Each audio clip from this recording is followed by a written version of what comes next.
Climate justice. What is that? Climate justice is recognizing that the negative impacts of climate change don't affect all people equally. It also means transitioning from a fossil fuel-based economy to a more sustainable future. MN350 is one of the groups that's pushing for this transition to protect our futures. You can even get involved too. That's great, especially since I'm concerned about pipeline projects like Line 3. How can I help MN350? Just find them on Facebook or visit mn350.org. Hey Cudahy to all my friends and relatives in four directions. This is Robert Pilot of Native Roots Radio presents I'm Awake. I'm here to ask you for your support. Finding honest Native-centered news is not easy, but with your support, we're able to provide accurate information about Standing Rock, Line 3, treaty violations, and COVID-19 in our Native communities. Please visit Native Roots Radio Network on Patreon and donate if you can. That's Native Roots Radio Network on Patreon. Pinigigi, and thank you for your support.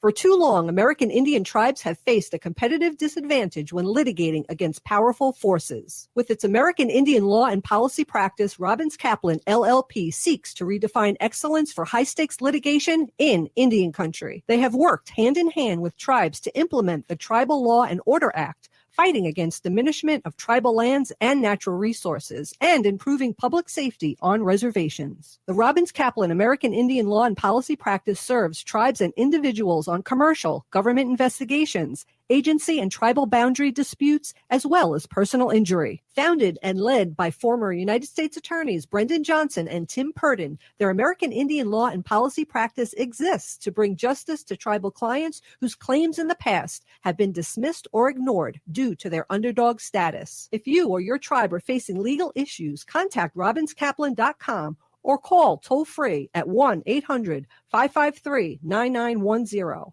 Minnesota has the only original wolf population in the continental United States, and 80% of Minnesotans believe the wolf should be protected. Howling for Wolves is asking Minnesotans to respect our true wildlife manager, the wolf. Their survival is critical to our ecosystems, our communities, and even our economy. As highly intelligent animals with strong social bonds, Minnesota wolves deserve to be protected and admired.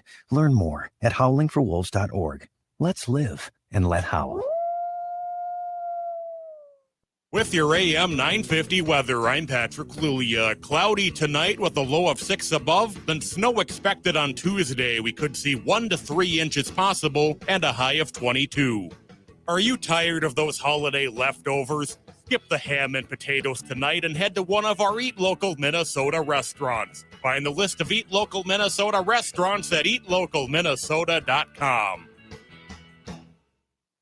Portions of Native Roots Radio may be pre-recorded. It's a good day to be indigenous. Get up, stand up. They are going to become more brutal. Cody Cup, Henny Cudahy. Because all the hippies were trying to be Indians anyway. They're going to become more repressive because it's a matter of dollars and their illusionary concepts of power. Hey, Victor. We must live in balance with the earth. And also with recent happenings at Wounded Knee. I am awake. Hey, Cudahy to all my friends and relatives in four directions. You're listening to Native Roots Radio presents I'm Awake, and I'm your host, Wakanjahare, Distant Thunder. And my colonized name is Robert Pilot, and we discuss Native issues and events all over Turtle Island. And as you know, Wendy, Native issues are human issues, and human issues are Native issues. This portion of the show is brought to you by Alliant Energy, powering beyond. Wow, yeah, awesome. So we probably should say, well, we have Dr. Stately on today, and he may show up the second segment, but if he doesn't, we can tell everyone in our audience the nightmare we went through at some computer phone store today. I'd rather not. I know, I'd rather not too, but that would... I think I would get angry. I was getting angry through the mask, wasn't I? Mm-hmm. You were getting mad. And I normally through don't. Your mask. I normally don't. But hey, I just want to give a quick shout out. If we don't have time to talk about before we go with Ogama with the news that you don't hear anywhere else all over Turtle Island, and we appreciate her. We're having Dr. Stately on. And also I went down to the Mankato ceremony on the 26th of the hanging of the 38 plus 2. And one thing I just got to bring up too before we get with Ogama is that we're really hearing a big theme of getting Leonard Peltier out. Mm-hmm. And so I was excited to hear that, and they're bringing that back up. It was very strong during the Clinton administration, and it's coming back. And at our store, we're going to have paintings that Leonard did, and we're going to sell those for helping with his Release. release fund Mm-hmm. with the lawyers and everything. So that's going to be exciting. And Yeah. we're going to get free Leonard Peltier T-shirts and keychains. And so stay tuned. But without any further ado, Wendy, because gosh knows I need a break. Let's put Ogama on with the news. Welcome, Ogama, and happy new house, it looks like, and also happy 10 feet of snow you have up there in the deep north. Welcome. Hi, Anim Buju, everybody. I'm Ogamaganui We don't hear you. Oh, hold on. I think you're on mute. There you go. There you go. Can it's a you new hear year. me now? No, Can not you hear yet. me now? Yes. Awesome. Okay, Awesome. great. Okay, Just took great. a minute for Just that took to a minute catch for up that here. to catch up here. Hi, Anim Buju, everybody. I'm Ogamaganui with Native Roots Radio. We did get a lot of snow where I live in central Minnesota. We've got about 2.5 feet on the ground. So if you're snowed in where you're listening to from, I feel you right now. It's been a long day. Are you still with me, Robert and Wendy? Oh, I don't hear you, Robert. Oh, okay. I had it. We're new at this, so we're trying to figure out these buttons. Oh yeah, no, it's I'm in a new house. I just moved, so I'm working on my audio issues here too. So everybody, if you could be patient with us, we'd appreciate that too. As always, I want to start with a little bit of Line 3 news. So Line 3 water protectors are facing a lot of legal struggles right now. Defendant organizers and supporters are currently coordinating mutual aid in the greater anti-pipeline community, and there are several avenues that you can take on for supporting Line 3 defendants. If you are able to offer monetary support, please donate to the Line 3 Legal Defense Fund at line 3, the number 3, legalfund.com/donate. That will allow water protectors who have been charged with trespassing or other charges in the fight against Line 3 in Minnesota, legal defense funds and other sorts of aid. If you are not able to offer monetary support, but could offer something like non-monetary support, rides around town or to court, ability to house people for any period of time, ability to feed people, or to have material goods that you maybe would like redistributed to the defendant community, please go to tinyurl.com/WP Mutual Aid, standing for Water Protector Mutual Aid. And there will be a form that you can fill out there about what kinds of help you can offer and what you can do there. So, in this holiday giving season, we want to make sure that we are remembering our water protectors who are in limbo right now with their legal cases. It's a scary place to be, and I'm sure we here on Native Roots Radio are going to be touching base on that as we come into the new year, as there are a lot of water protectors who are facing court cases coming up, I believe, in mid to end of January. Is that right, Robert? Yeah, it is, and we're going to support. I just ran into Winona LaDuke too down in Mankato, and we're conniving, and we'll probably have a planning and conniving, Wendy, and we'll probably have a broadcast with Winona just on the support and what's happening with I guess the first load is going to be 420 people that are going to court on that Monday. That's great. Yeah, it's going to be insane, the number of people that they're pushing through the legal system for really for charges that we would normally not see people within the legal system for at all. It's really just, there's been complaints of it overloading the Minnesota legal system, but the state of Minnesota and the DNR and other affiliates that participated in the arrest of water protectors need not have overloaded their own caseloads by charging people the way that they did with Line 3. So we'll see how that turns out. And again, we'll be covering that more as time goes on. The other thing I wanted to mention this year, before I get into a little bit more news, drug overdoses have surged by nearly 30% during the COVID-19 outbreaks over the past year and a half, and are killing people of color and Native people. at huge numbers, and that just adds more despair onto our communities that are suffering from generations of trauma and poverty and loss and dealing with underfunded health systems. Um, it's leaning away from opioid epidemic. People are dying from cocktails from many different drugs, and deaths involving methamphetamine now have nearly tripled. And Native Americans are more than 12 times more likely to die from methamphetamine overdose, as well as overdose from many other drugs. So I want to give a shout out to our relatives in Turtle Island who are suffering or had suffered during the holiday season with the loss of a loved one due to COVID-19, drugs, or other trauma-induced health conditions. I personally, I lost my father to cancer about 6 years ago, and the holidays are still hard. And I know other friends and family have lost people this year more than any other year. So I just wanted to bring up our condolences there for everybody. Yeah. And in South Dakota, there was a resource center that was destroyed by arson. Indian Country Today, Marionette Pember reported on this earlier, I believe late last week on the 20th, and I didn't happen to catch it, but the Native American Women's Health Education Resource Center building, which was located in Lake Andes, South Dakota, it was a hub for services for the indigenous community and was destroyed on December 20th by a bizarre string of early morning fires. It looks like Donovan Sully of Lake Andes claims responsibility for the fires and turned him in to the county sheriff's office there. He said that he was angry and had blacked out before setting the fires and slashing cars on Lake Andes, according to the arrest affidavit. And right now, the health center, the again Native American Women's Health Education Resource Center, is now faced with the really daunting task of rebuilding. The center was a hub for a lot of different operations. They were a food pantry and a shelter for victims of domestic violence, transitional housing, as well as a community radio station, and they housed archival photographs and taped interviews with elders. The shelter and transitional housing were located on other properties and were not damaged, but the food pantry, the radio station, and those records were a complete loss to the organization. So again, in that spirit of giving, when we're talking about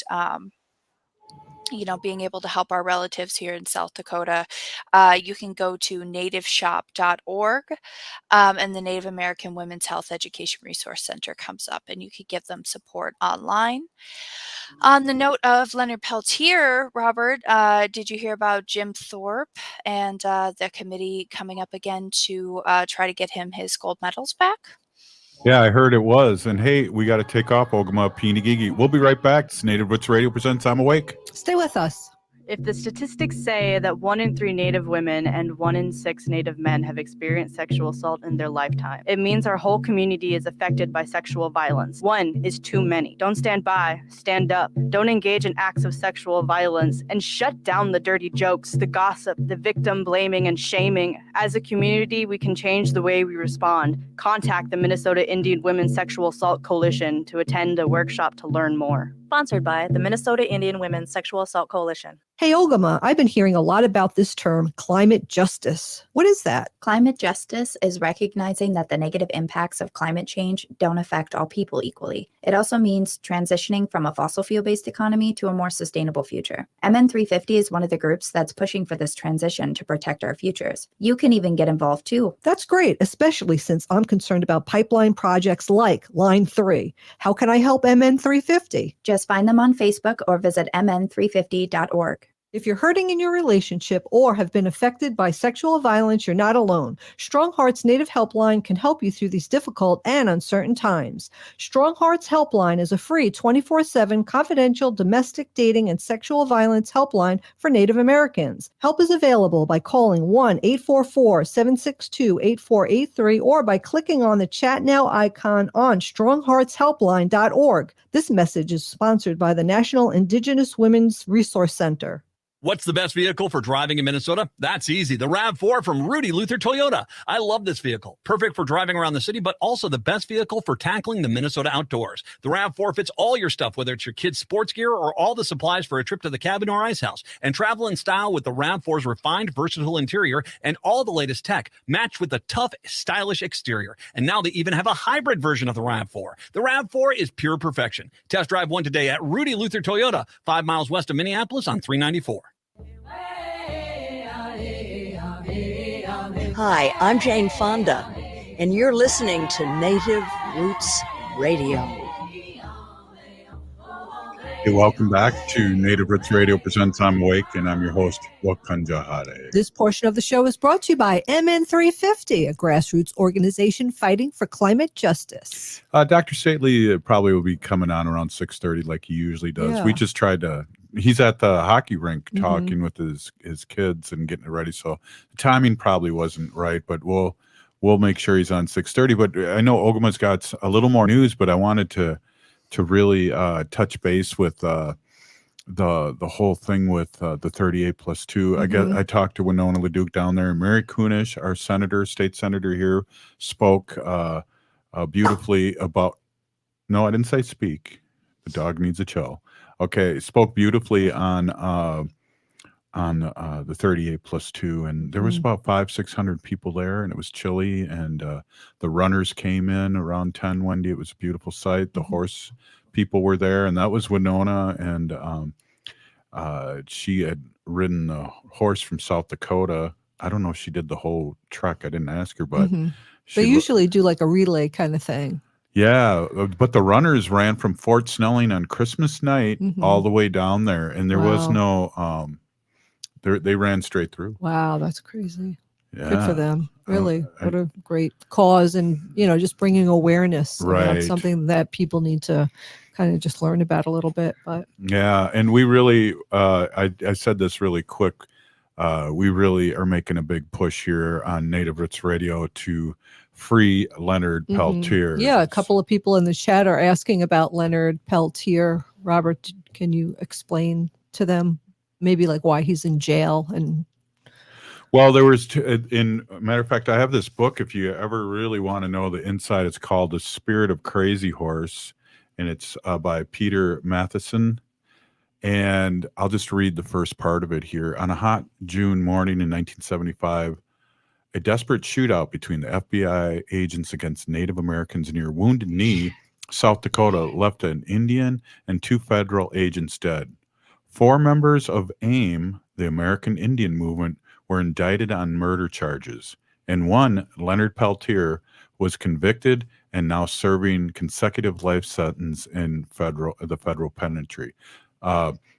If you look at it was really big in the 80s, Wendy, when Robert Redford did that incident in Ogalla, which brought all the lawyers back. He was definitely framed because the other 3 people were left out, and I think it was just a message to American Indian movement and Native Americans in general to really back off, because the whole shootout, hundreds and hundreds of cars came in during that shootout. They had set up, it was an FBI setup. And if you read Leonard Peltier was a scapegoat, in other words. Was totally set up in a scapegoat, Wendy. Yeah. And also he's a political prisoner, and he's the longest standing over 45 years, longest standing political prisoner in the history of the United States. Wow. I mean, they've let off the person who killed John Lennon, who shot Ronald Reagan, the president, and yet our Leonard is still in prison.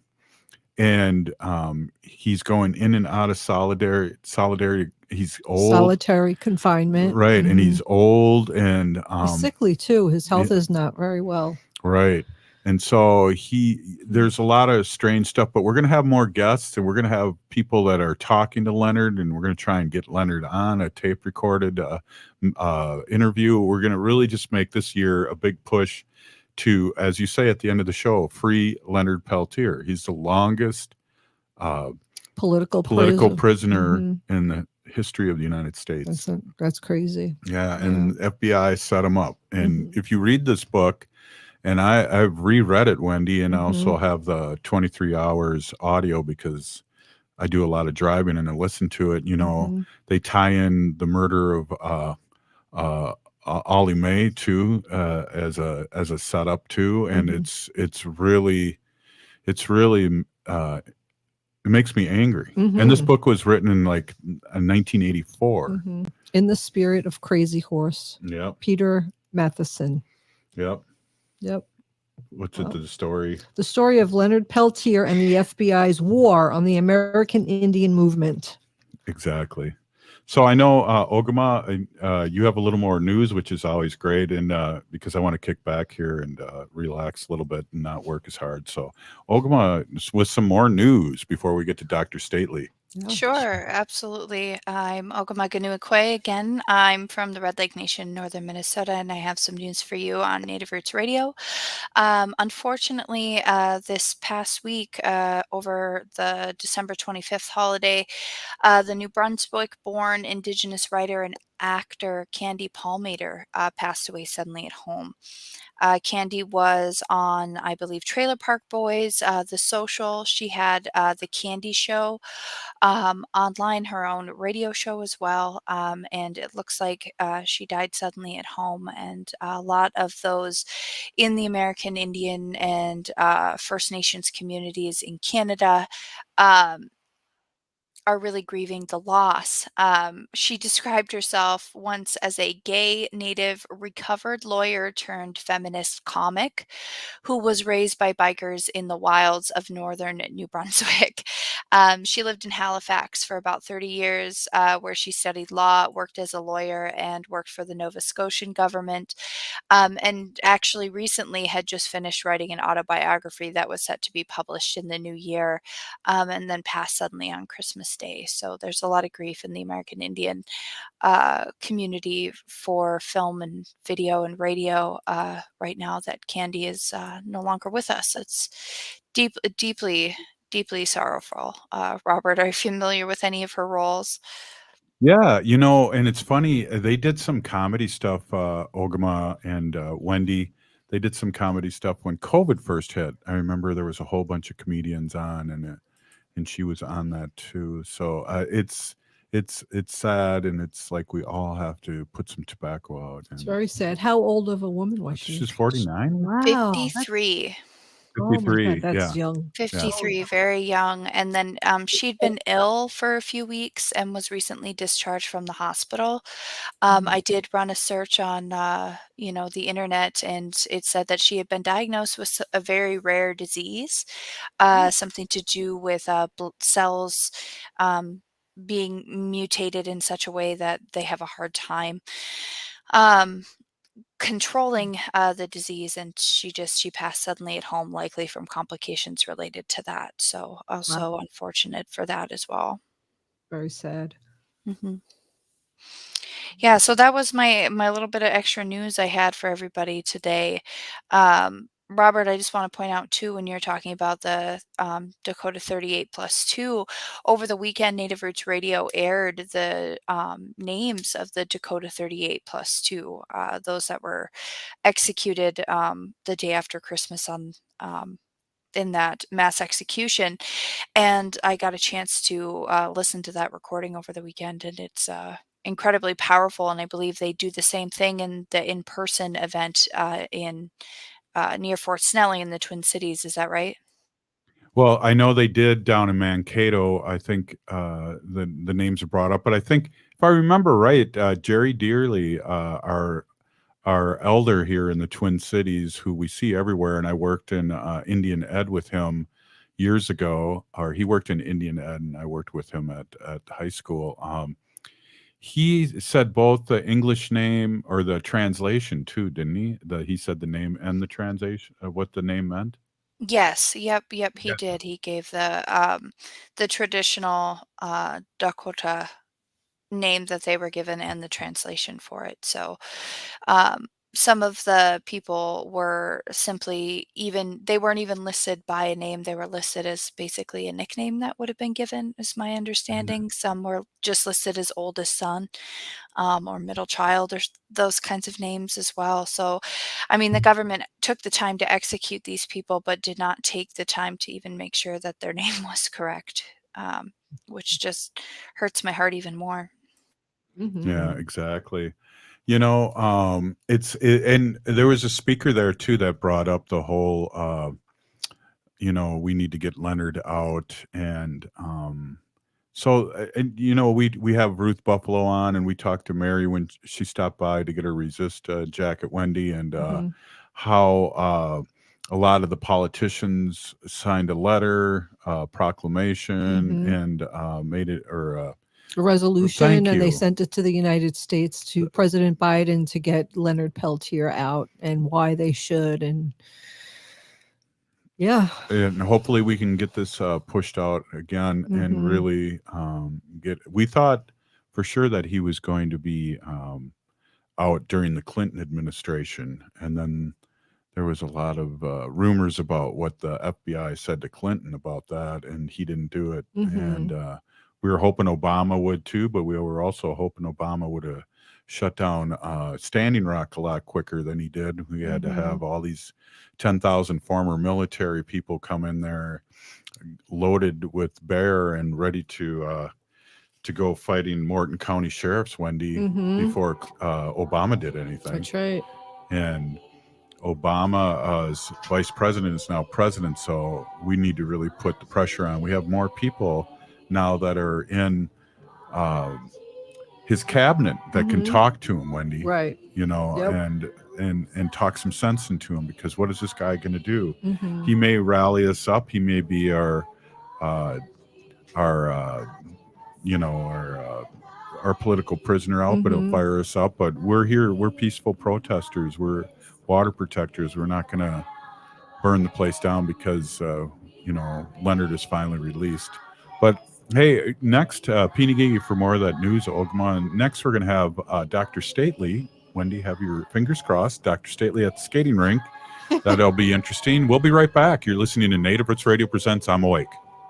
Stay with us. Hey, Wendy, what are we doing for dinner after the show? How about we go to J. Selby's on 169 Victoria Street in St. Paul? They have a delicious plant-based menu that's compassionate and environmentally sustainable. I'm getting their spot-on vegan Big Mac, the dirty secret. You can pick up and they deliver within a 5-mile radius, or you can call them at 651-222-3263 or visit jselbys.com. Well, you sold me one. Let's go order at J. Selby's tonight. I'm hungry. Minnesota has the only original wolf population in the continental United States, and 80% of Minnesotans believe the wolf should be protected. Howling for Wolves is asking Minnesotans to respect our true wildlife manager, the wolf. Their survival is critical to our ecosystems, our communities, and even our economy. As highly intelligent animals with strong social bonds, Minnesota wolves deserve to be protected and admired. Learn more at howlingforwolves.org. Let's live and let howl.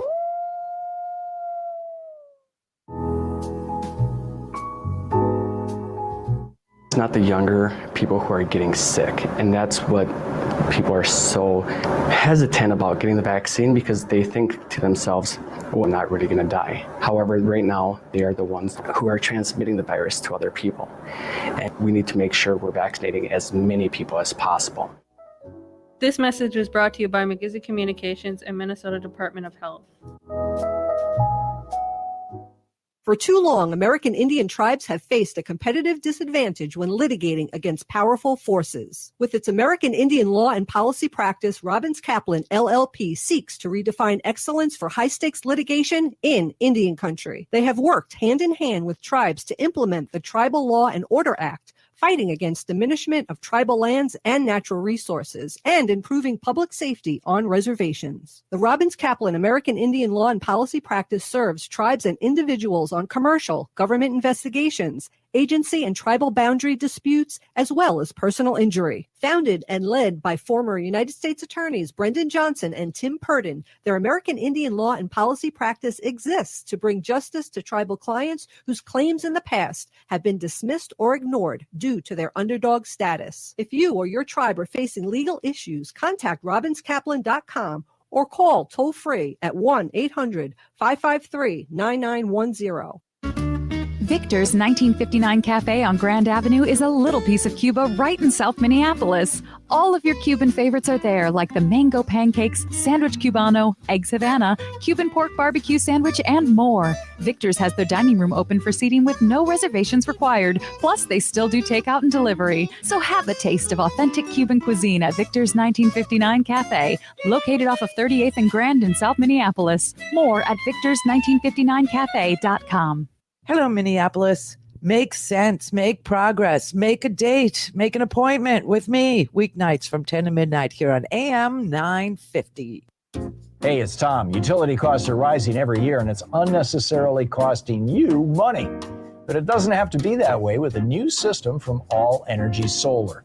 Even if you have to take out a loan to finance your installation, you'll still save money in the long run.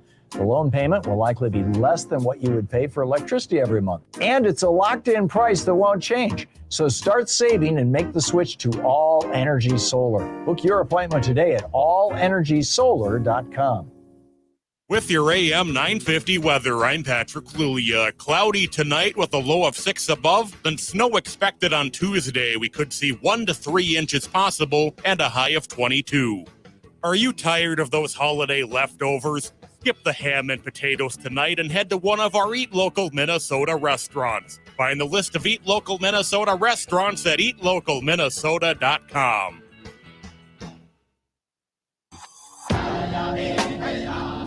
Hi, this is Representative Sharice Davids from Kansas. I'm Ho Chunk, and you're listening to Native Roots Radio. We are Alusa Nation. Hey, welcome back to Native Roots Radio Presents I'm Awake, and I'm your host, Wakunjahade. This portion of the show is brought to you by the Minnesota Indian Women's Sexual Assault Coalition. I don't know if you can see on the screen here, Wendy, but the picture above the water sign there is crooked. It's crooked.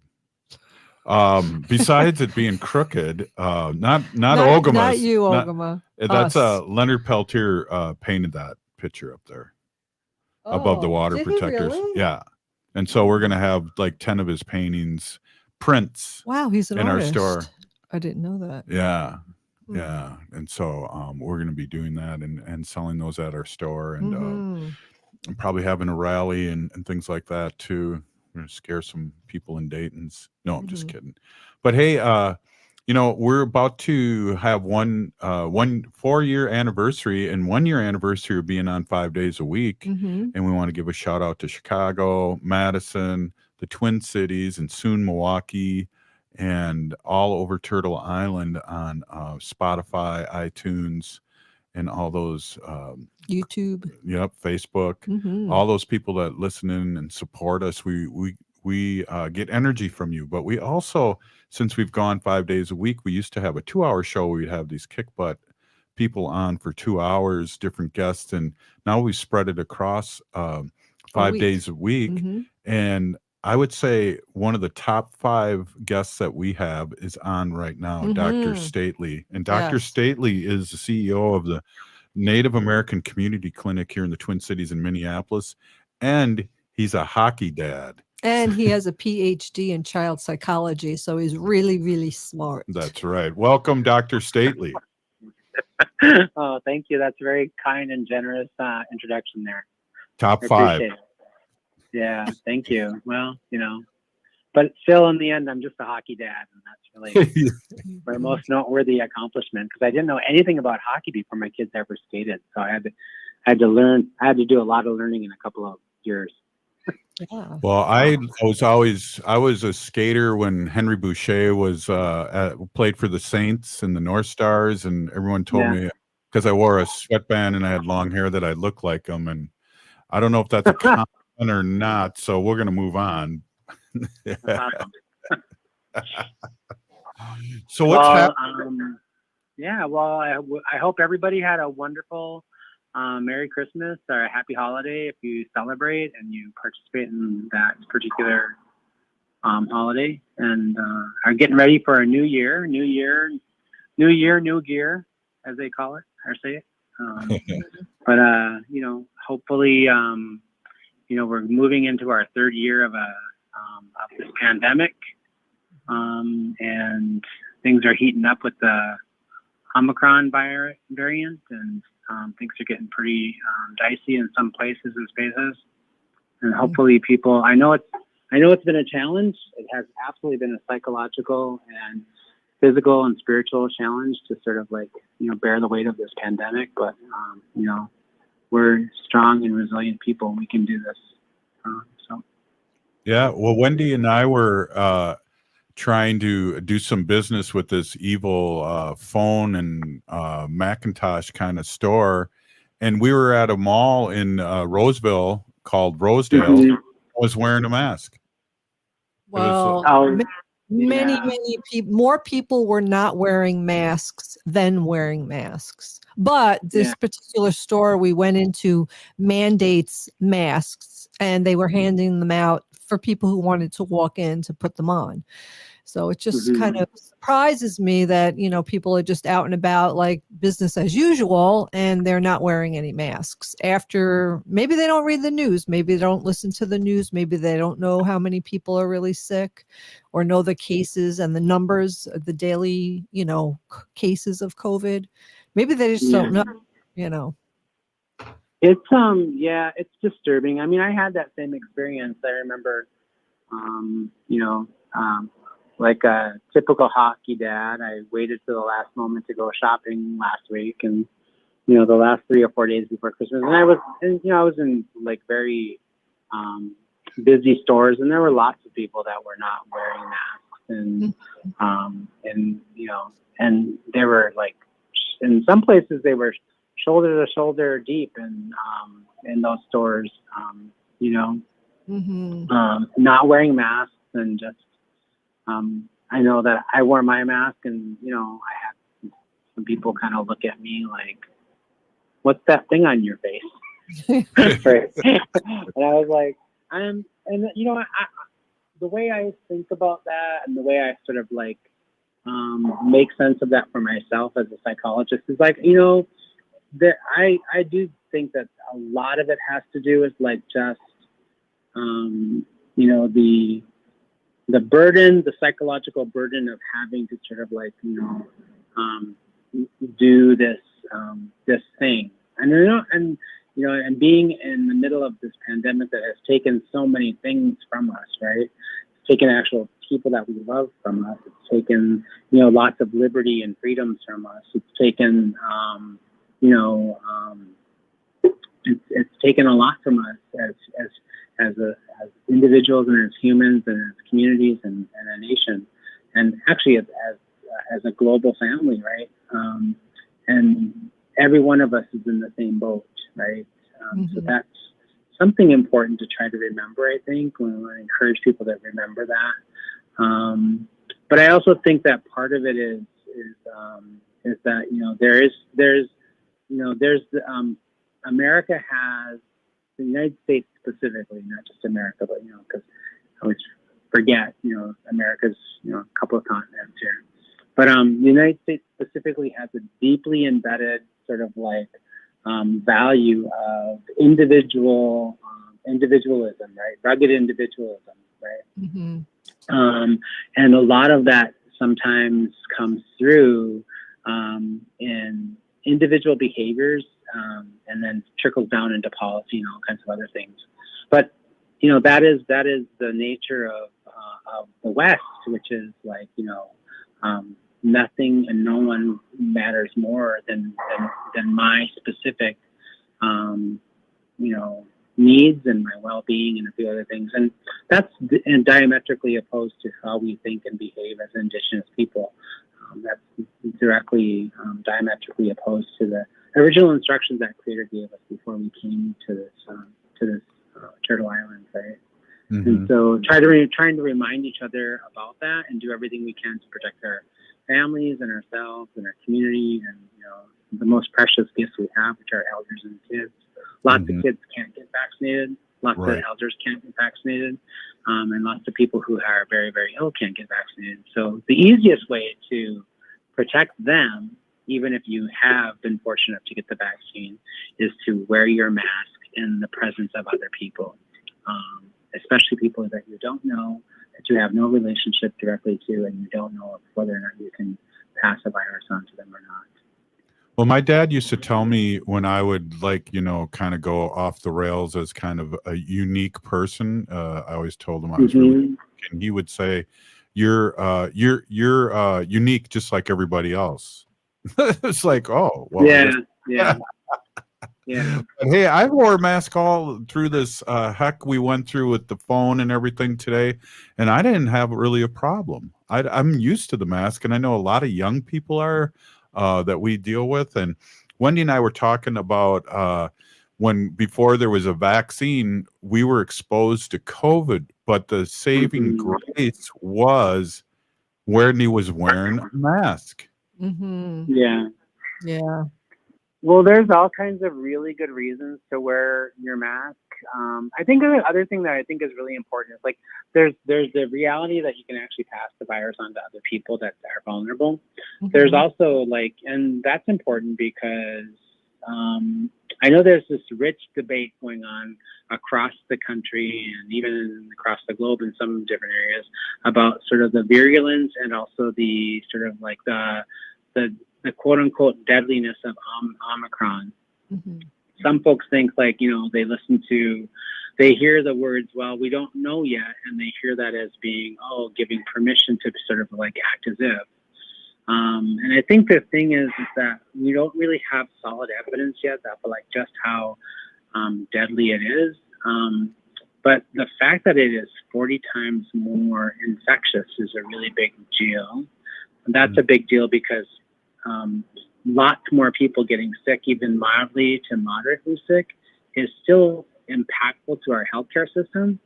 And I think the last week I was talking to you about the fact that I took my partner to the ER a couple of days after he got out of the ER last week. I think he got out in the middle of the week, and then I took him back in on Thursday night for another visit, and there were no parking spots in the emergency room parking lot, right? I was the place was packed. It was crazy. We had to wait to get into the emergency room forever. And, the visit before that, he was in the hallway for 2 days and then in a closet, right? The real impact that it's having on our healthcare system is that there are no people, if you have a heart attack or you have some other type of emergent condition, but there's no ICU beds or no emergency beds for you, it could be curtains for you or your loved one. So I really want to encourage people to think, we have to start thinking broadly and more beyond just our immediate sort of selves, and our own well-being, because, the impact that it can have on so many other people, including our healthcare system, is crazy. I mean, think about what just happened. The airlines canceled something like 700 flights because of all those people that got sick in the airline industry. And, people are upset. They're stranded. You should have used common sense and intelligence that Creator gave you to just sort of figure out there's a high likelihood that you get stranded in these situations and conditions. So. Dr. Stately, could you stick with us for another quick segment? Sure. Awesome. Hey, I just got to say this before we're with Dr. Stately, and he's CEO at the Native American Community Clinic here in the Twin Cities, Minneapolis. And I just have to say this before we go to commercial is who the heck's taking a cruise after what we started with this virus in the beginning? There's what the, another thing my dad used to say is I thought I asked for brains, but I thought they said trains, and I let mine go by. So hey, a few more anecdotes from me, and we'll be back with Dr. Stately. You're listening to Native Roots Radio presents I'm Awake, and we'll be right back. Stay with us.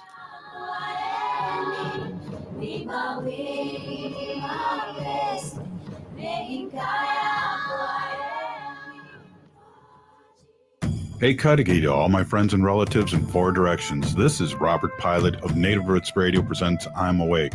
I'm here to ask you for your support. Finding honest Native-centered news is not easy, but with your support, we're able to provide accurate information about Standing Rock, Line 3, treaty violations, and COVID-19 in our Native communities. Please visit Native Roots Radio Network on Patreon and donate if you can. That's Native Roots Radio Network on Patreon. Pinigigi, and thank you for your support. Navigating COVID while protecting yourself can be difficult. Fortunately, there's a hotline you can call with any questions. The Department of Indian Work St. Paul partnered with the Minnesota Department of Health to open the Twin Cities American Indian COVID-19 hotline. They provide information on vaccines, booster shots, and testing sites. Right now, booster shots are available to anyone over the age of 18 for those who are eligible. The Twin Cities American Indian COVID-19 hotline can also help with housing, food, medical, and educational support. If you or someone you know has questions about COVID-19, vaccinations, booster shots, or testing, please call 651-304-9986. Again, the number is 651-304-9986. The Twin Cities American Indian COVID-19 hotline is open for calls Monday through Friday from 8 a.m. to 5 p.m. Call the Twin Cities American Indian COVID-19 hotline at 651-304-9986. Hey, Ogama, I've been hearing a lot about this term, climate justice. What is that? Climate justice is recognizing that the negative impacts of climate change don't affect all people equally. It also means transitioning from a fossil fuel-based economy to a more sustainable future. MN350 is one of the groups that's pushing for this transition to protect our futures. You can even get involved too. That's great, especially since I'm concerned about pipeline projects like Line 3. How can I help MN350? Just find them on Facebook or visit mn350.org.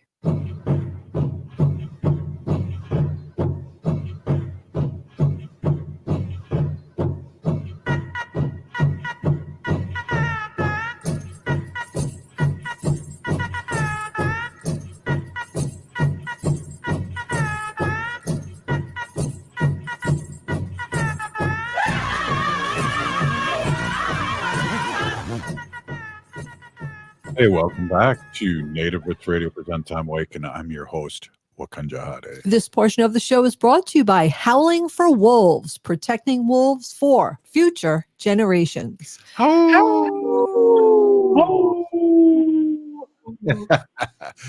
one. I heard Dr. Stately come through. Yeah. Hey, there. that was a good one. Right. You've been practicing. So, Dr. Stately, you could probably do that. What's the name of your son's hockey team?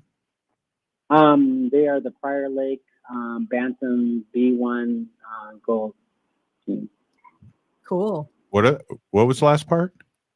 Bantam B1 gold. Oh, actually, Navy. Sorry, Navy. They only have one team, only one B1 team. A lot of times they have more than one, but they only have one this year. So. And I think they're like either number one or two. They're like in the top 5 teams in the state. They were in first place a couple weeks ago for a few weeks. So that's what positions do they play? Are they defense? Are they the goal scorers? Are they the Dino's system? I got a defense player who probably is going to start doing some forward here soon. He's practicing tonight some forward moves. They got a game down in Mankato tomorrow, and then the other boy is a center and a forward. So he doesn't score a whole lot. I mean, he does. He has historically. Last year he was top scorer and assister for his team. He's more of a playmaker. I think he likes to make plays. He likes to set his teammates up for success, which I think is a really generous thing. Kind of reflects his insanity, right? So. You do get points for that though too, so that's good. You get those assists. Yeah. And he's got the top assists in the team. So. Well, there you go. That's where the Benjamins come. So keep on playing and passing that puck around and be the playmaker, and he'll be on Wild soon enough. I was going to say North Stars. Boy, am I old. What the heck? So we're hearing a lot of news lately about lots of professional sports teams out there, stopping. They have to stop play because of COVID and infections. How are things going with the local hockey team there? Things are going well right now. We don't have a lot of outbreaks right now. We are, I think that we do a good job with like ensuring that they are keeping social distancing in the locker room, that they're sort of like, following local practices. The Minnesota Hockey Association, which sort of kind of governs some of those things and sort of like dictates the rules and regulations down to local associations, is pretty on top of that. The associations then have to sort of implement the policies and the practices. So our team is doing well right now, and our association is doing well. We don't have a lot of breakthroughs. That's good to hear. That's very good to hear. And we don't have any specific data on like how many kids are vaccinated, but I think a lot of kids are vaccinated. Yeah, that's really I hear good. through the grapevine lots of parents talking about having their teenagers who are over the age of 14 vaccinated. Yeah, that's great. But yeah, like going back to what you were saying before, you may just get mild or moderate symptoms with this variant. I mean, you may not. You can go to the hospital and get sick and potentially die. But it's keeping a lot of people quarantined, and their positions aren't being filled. Like you said, the airlines, the healthcare workers, people working in the restaurant, et cetera, et cetera. So it's a big hit to our economy, to our healthcare system, and so on. Yep. It's putting a big strain on the entire infrastructure, right? It really is. Of the country to not sort of like do our individual part, right?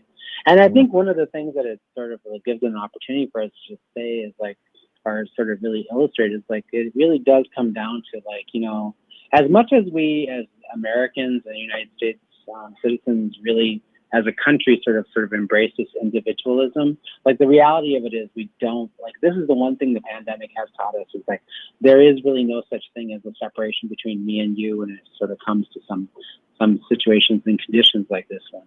My well-being is directly connected to your well-being when we share space and we share other resources and things like that. And the thing is that if we don't do if we don't all do our part in ensuring that we are doing everything we can to contribute to the lessening the impact of this virus and this pandemic on us as a society, then we all pay the cost, right? Even the person that refuses to take the vaccine or do their part, like wear a mask or social distance, everybody pays the cost. Some people pay more dearly than others, but everybody pays the cost. And I think that's the thing that most people don't see. It escapes most people. They think, oh, well, I'm just responsible for myself. Well, the reality of it is that you don't live in a bubble on an island where only your decisions impact just you. They impact everybody. Well, I'm going to go to the New Year's Eve powwow at the Indian Center this year. And you can bet I'll be masked up the whole time, and I don't have a problem with that. And it's great to see relatives out there. Yeah. I mean, I think it's important for us to do those things. We're into like we said, we're going into the third year of like being, socially isolated and distanced from others. And we've had so many losses, and those losses have taken an emotional and spiritual and psychological toll on us. As individuals and as families and communities. And so it's important for us to get together and celebrate and, spend time together, dance, sing, spend social time. But I think doing it in a responsible way is really important. And so I hope that everybody that goes masks up, gets vaccinated if they can, gets their booster if they can. I think, they now say that within 48 hours of getting the booster, you have significant more protection than you do unboosted. So if you're eligible for the booster, go out and get it as quickly as you can. Do your part to protect other people. Everyone will be appreciative of it. Well, Dr. Stately, thanks for being on and sharing your wisdom with us. And we really appreciate it. And, I want to thank you, too, for being a great dad and supporting your kids. I know how much it meant to me when my father was at my baseball games and football games when I was young. And your drum corps. Oh, yeah, that's a whole nother story. But, yeah, so Peony Gigi, thank you for being on and being such a great father. And it takes a village, but you're one of our leaders, and I appreciate it. Well, thank you. Chini Witch. Great. Wow. Wendy, Dr. Stately, what can we say? We are blessed. It's awesome. And you know what? We hear it all the time when we're out in the community that, we heard a couple of younger people say, I was really on the fence. Yep. I didn't want to get vaccinated. I was worried and I didn't really think I needed to, but I did get vaccinated because I heard Dr. Stately talk. Exactly. And if we could get more people to listen and to get vaccinated, that's a great accomplishment. I feel that we're doing a great public service. And it's all about the greater good. It's not, like he said, the individual person. It's the greater good. Ogma, give you 10 seconds. I am expecting my second daughter in March, and I was fully vaccinated with 2 shots before I was pregnant. I got my third one my booster shot while I was pregnant, and my 8-year-old now has her first 2 shots. So I am with you right there, and I'm there to be able to do that for the greater good and to be able to give our future generations some level of protection. You are a vaccinative. Right on. I'm vaccinative. Hey, the ground on which we stand on is sacred ground. It is the blood of our ancestors. We need to resist, divest, join a group. Free Leonard Peltier, Wendy. We are the 7th generation. Stop line 3. Please get vaccinated. We're still here. For too long, American Indian tribes have faced a competitive disadvantage